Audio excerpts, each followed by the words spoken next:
TOBECHUKWU, a very handsome and hardworking young man who works as a manager in an oil company in Port Harcourt. He is married to his beautiful and gorgeous wife, BISOLA. They met at Jude's wedding, where TOBECHUKWU was the best man and BISOLA was the maid of honor.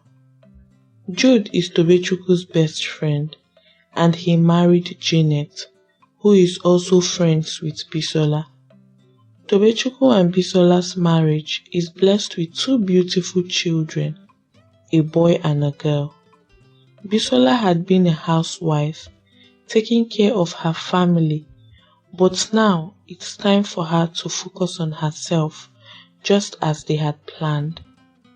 One night, after their children had gone to bed and TOBECHUKWU had come back from work, she decided to tell him about their next step. "Babe, I want to go for a job interview tomorrow. I submitted my CV to some companies online, and one of them sent me an email today for an interview," said BISOLA. TOBECHUKWU looked at her and asked, "Why are you just telling me now? Who asked you to submit your CV without telling me?" BISOLA, surprised, replied, "I don't understand. What do you mean without telling you? We've talked about this for years. I even told you I would submit my CV. Now you're asking me this question."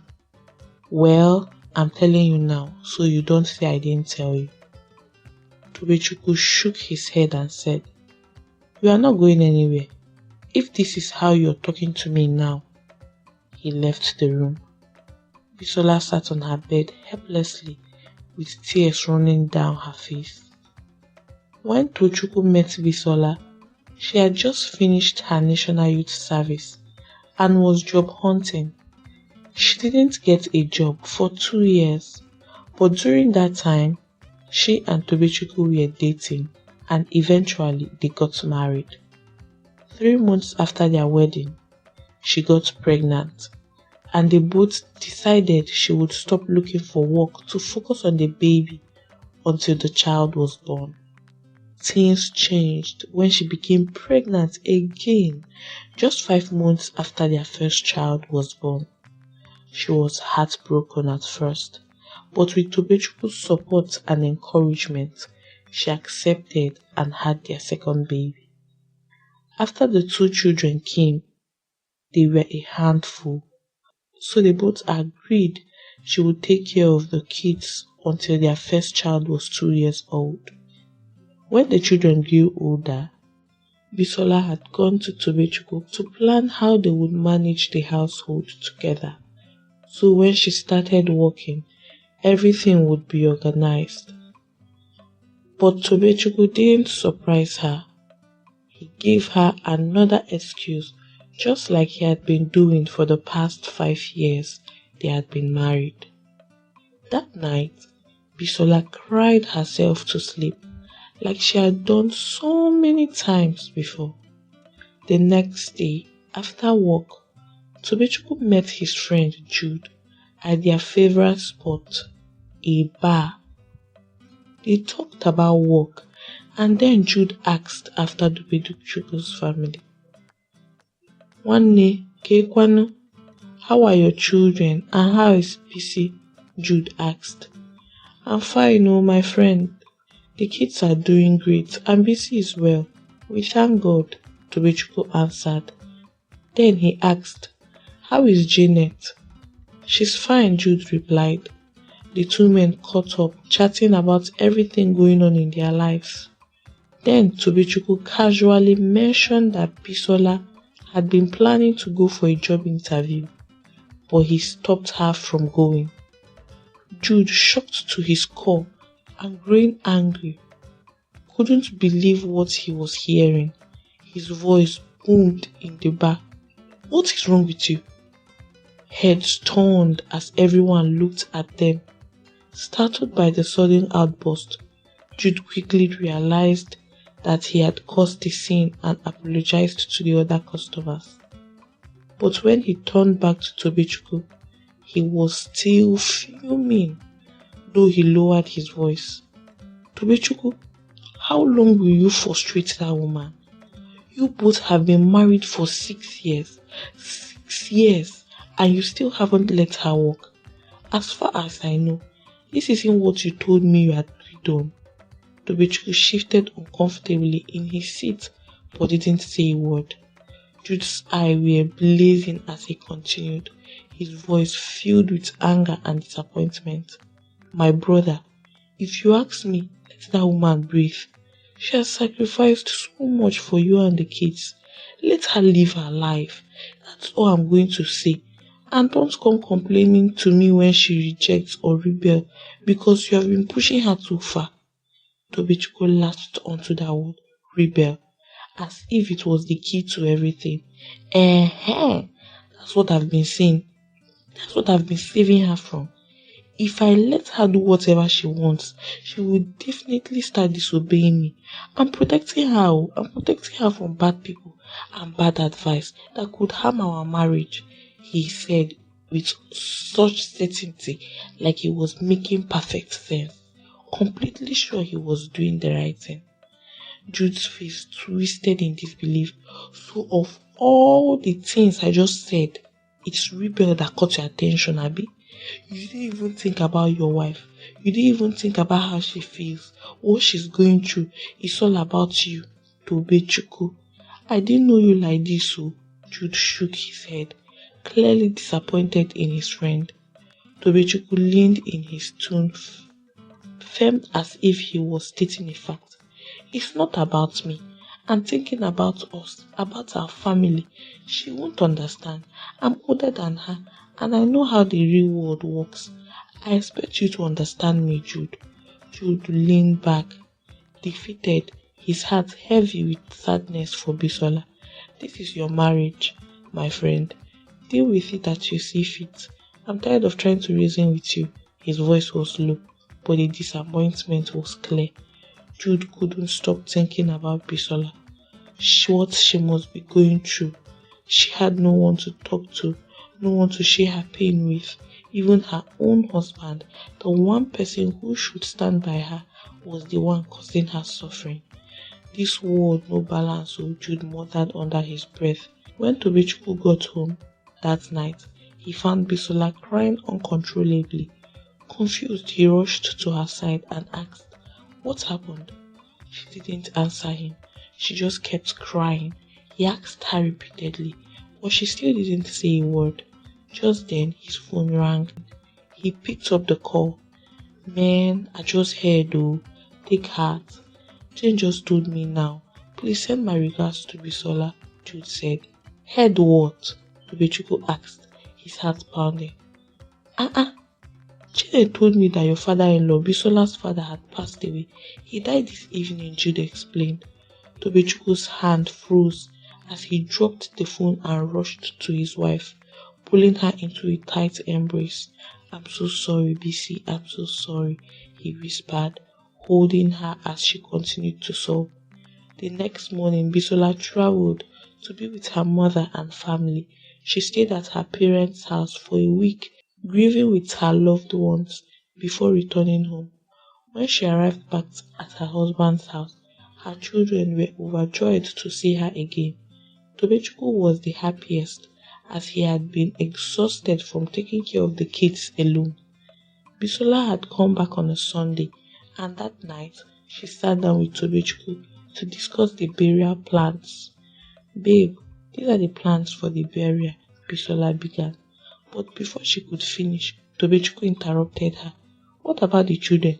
Who's going to take care of them?" he asked, clearly worried. BISOLA reassured him. "Don't worry, the burial is during the holidays, and the kids will be done with their exams in a few days." As the day for the burial drew closer, BISOLA traveled with the kids to attend the ceremony.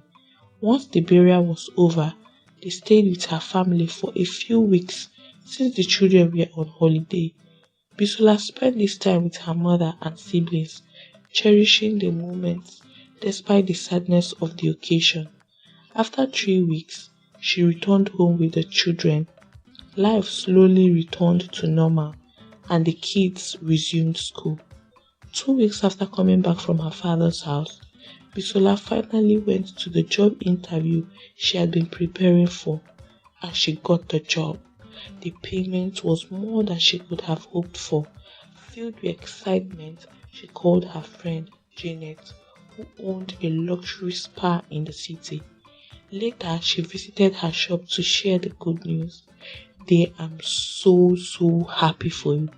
Oh my God, I can't believe it," Janet exclaimed, tears of joy rolling down her face as she hugged Bisola tightly.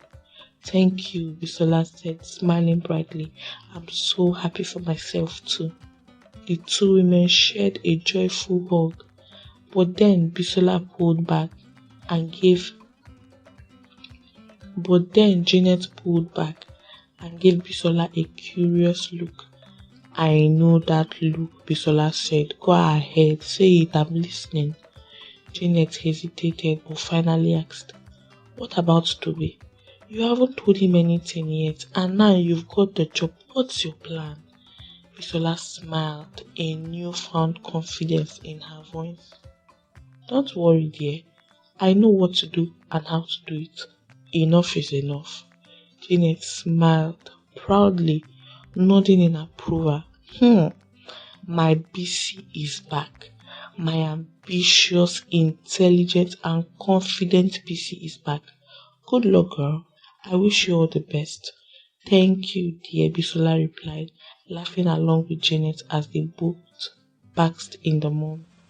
Later that evening, after Bisola had returned home, she waited until she was getting ready for bed to tell TOBECHUKWU about the interview.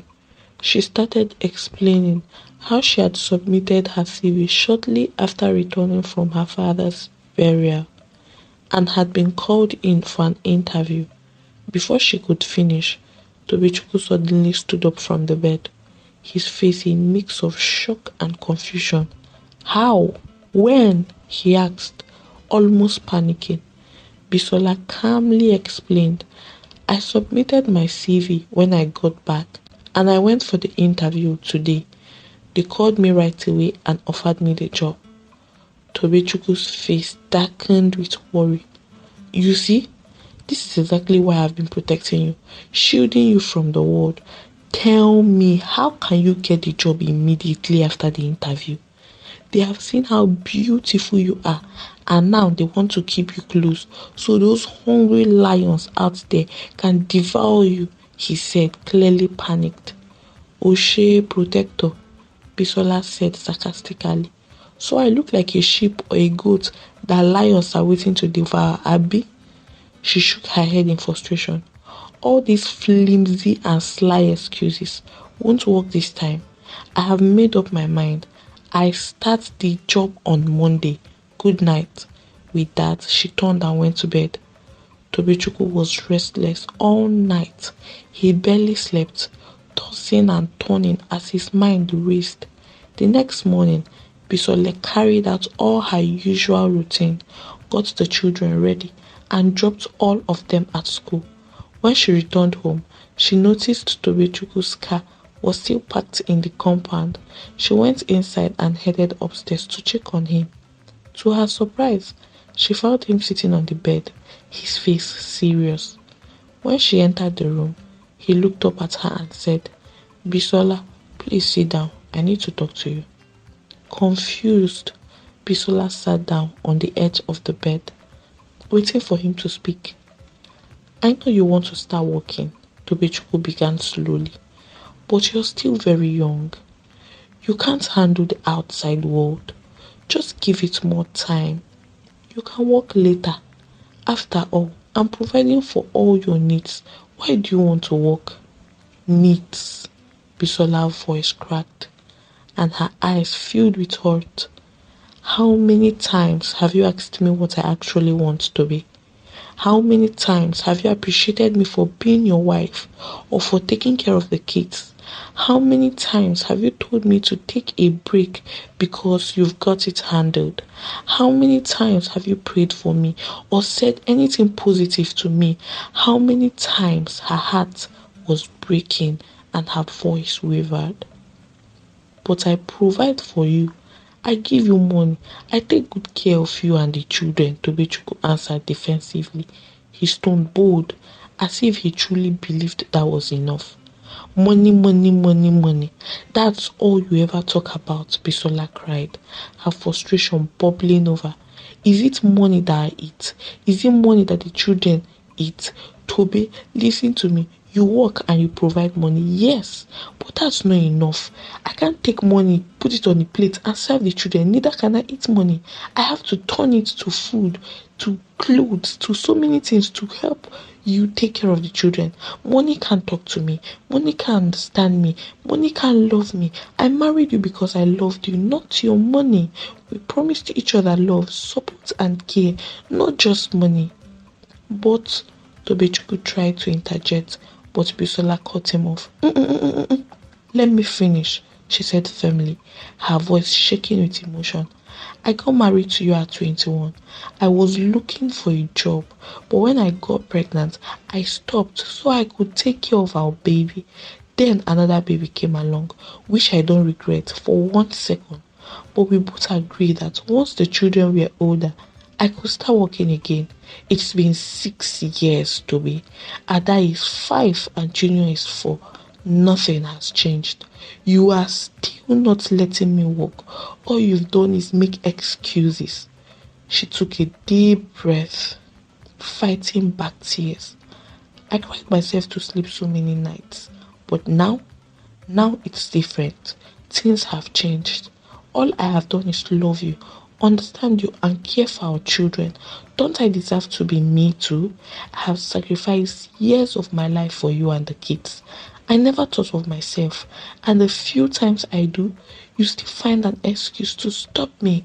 I don't go out. I don't even go to the market because you hired a cook to do that. I don't attend any gatherings or events. I was a shadow of myself. Tobe, all I knew was how to be a mother and a wife, which I don't regret, and I did that perfectly. But now it's time for me to be myself, and it starts now. There was a heavy silence in the room as Bisola's words sank in. Tobechukwu, now visibly frustrated, said with a frown, I warned you, Bisola. If anything happens to you, don't expect me to forgive you. If you make mistakes, you pay for them. Bisola sighed deeply, her patience almost at its limit. All you ever do is speak negative things to me. I don't even know how I've dealt with you for this long. Without another word, she stood up and walked out of the room. Later that morning, Tobechukwu finally left for work, though much later than usual. After all, he's the manager of the company. The entire day, Tobe's mood was off. His mind kept wandering, and everything around him seemed to irritate him. That evening, he met up with Jude at their favorite spot, hoping for some distraction. Jude, noticing his friend's troubled face, leaned in and asked, What's wrong with you? Tobe forced a smile. Me?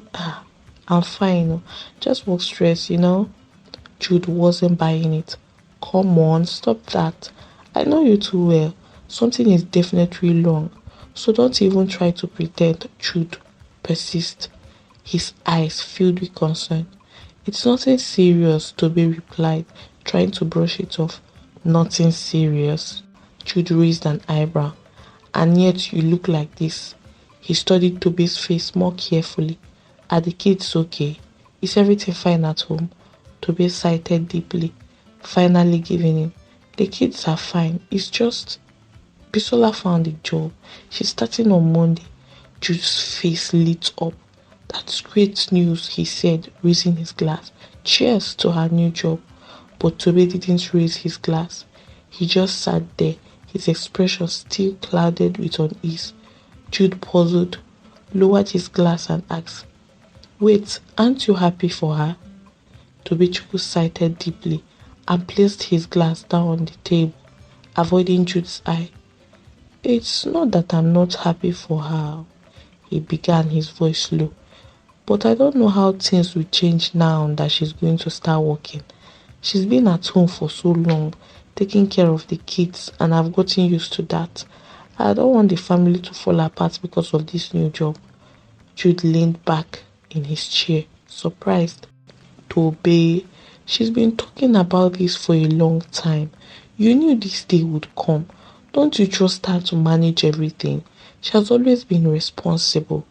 Tobechukwu nodded slowly, but his face remained tense. I do trust her. Jude, I just feel things are moving too fast. We've built our lives around a certain routine. What if she's too tired to take care of the kids? What if things get difficult between us? Jude shook his head, smiling slightly. You're overthinking this, Toby. Marriage is about growing together, not staying in one place. Bisi deserves to pursue her dreams too. You are a team, remember? You'll figure it out. Tobechukwu stared into his glass, unsure. I hope so. When Tobechukwu got home that night, he went straight to bed, feeling restless. Meanwhile, BISOLA was making all the necessary arrangements for her job, planning and organizing everything perfectly. The day finally came for her to resume work, and things went well for her. But Tobe wasn't pleased. No matter how well BISOLA did, he always found something to criticize her about, making her feel less. 2 years passed, and BISOLA was promoted at her job. When Tobechukwu found out, he was furious. He demanded that she quit her job or he would file for a divorce.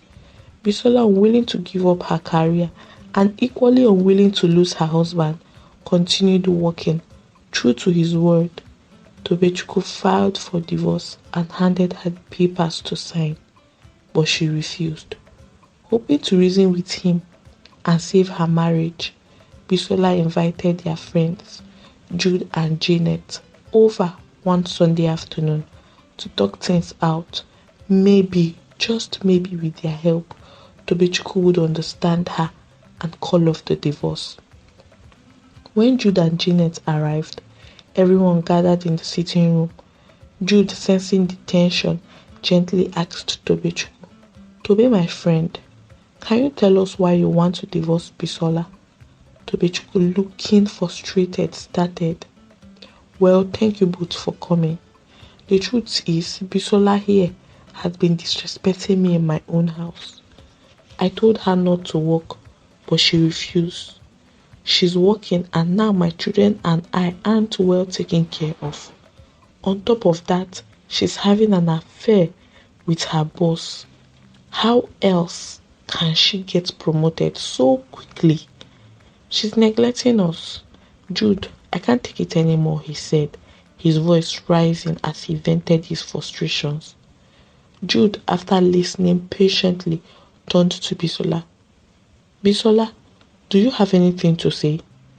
Yes, I do, she answered softly. Go ahead then, Jude encouraged. As you both know, my husband has always been against me working. And honestly, I don't understand why. I have always put my family first, and I still do. As for his accusation, I have never cheated on my husband. When I finally started working, he became more critical of me than ever before.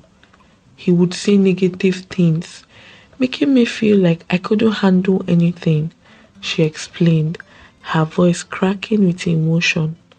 For instance, if I forgot something, he would say things like, how will you handle a job if you can't even remember this? Or, how will you take care of the house if I travel?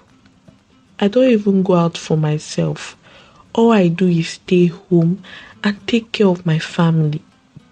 At first, I thought he was being protective, that he cared. Even though I had my frustrations, I stayed quiet because I wanted to be a good wife. BISOLA continued, tears streaming down her face. She paused, gathering her thoughts before going on. But his words, they crushed me. I started to feel like I was worthless, like I had no say in my own life. I looked up to him so much that I forgot I had the right to decide what I want for myself. When I traveled for my father's burial, I saw my family, spent time with them, and they were very happy. I saw how other people lived their life, and I realized then that what people say about me doesn't matter. It's what I say to myself that counts. That's when I decided to start thinking about me, and ever since then, things have only gotten worse, she said, sobbing quietly. Jude placed a firm hand on Tobechukwu's shoulder as they stepped outside for privacy. The cool evening air did little to ease the tension between them. Jude could see the frustration on Toby's face, but he also knew that beneath it was confusion and hurt. Toby, what's really going on? Jude asked gently. This isn't just about her job. You've been acting like this for 2 years, and it's tearing both of you apart. Bisola loves you, man. Tobechukwu sighed heavily, rubbing his forehead. You don't understand, Jude. Everything has changed. When she started working, I used to feel in control, like I was the man of the house. Now, I feel like I'm losing that. My children aren't getting the same attention, and she's becoming more independent. It's like she doesn't need me anymore. Jude shook his head, his voice calm but firm. You've got it all wrong, my friend. She's not trying to replace you or make you feel less important. She's trying to grow just like you. The world doesn't stop because we got married. Bisola has dreams too. And you need to support her just like she supported you all these years. Tobechukwu's face softened a little, but she still seemed conflicted. But why now, Jude? Why couldn't she just stay home and be with the kids like she used to? I don't want to feel like I'm competing with her career for her attention. Jude cited. It's not a competition, Toby. You're supposed to be partners, working together to build a life. She's still the same Bisola who stood by you, who loves you and cares for the family. She's just trying to balance her own happiness with that of the family. Don't push her away because of your fears. Tobechukwu looked down, processing Jude's words. He felt an overwhelming sense of guilt, but also pride that made it hard for him to fully admit his fears. I don't know, Jude. I just want things to go back the way they were. Jude shook his head again. Life doesn't work that way, Toby. You either grow together or you grow apart. You have a choice to make. Either support Bisola and work together, or you will lose her for good. Divorce isn't the solution, my friend. Tobechukwu stood silent for a moment, torn between his pride and the love he still had for his wife. He wasn't sure if he was ready to let go of control he thought he needed, but deep down, he feared losing Bisola more. Jude gave his friend a reassuring pat on the back. Think about it, Toby. Don't let something like this destroy everything you've built together. With that, Jude walked back inside, leaving Tobechukwu alone with his thoughts, wondering if he had gone far with his decisions. Tobechukwu made up his mind. Firm in his decision, he resolved to give it one last chance. But if things didn't improve or go the way he wants, he would try to accept Bisola's job and simply learn to live with it. Meanwhile, Janet, sitting beside Bisola, gently spoke to her. I know you both love each other. Save your marriage, dear. I pray God gives you the strength to overcome this challenge. Just then, Jude and Tobechukwu returned to the sitting room. They all sat down, and with a serious expression, Tobechukwu turned to Bisola. If you won't quit the job, then you have to sign the divorce papers. That's final, he said coldly, before walking out of the room. Hey lovelies, thank you so much for sticking with me till the end. I'm really curious. What would you do if you were in Bisola's shoes? Should she follow her dreams and pursue her career? Or should she put her marriage first? And if you were Tobechukwu, would you support her decision? Or would you feel the same way he does? It's tough, right? And let's not forget her friend. Do you think you could be a supportive friend like that? Offering advice even when it's difficult? I really want to know what you think. Drop your thoughts in the comments below. Let's chat about it. I love reading your opinions. If you enjoyed this video and want more stories like this, don't forget to like, share and subscribe. It means the world to me and helps me bring you more of these interesting discussions. Until next time, stay blessed.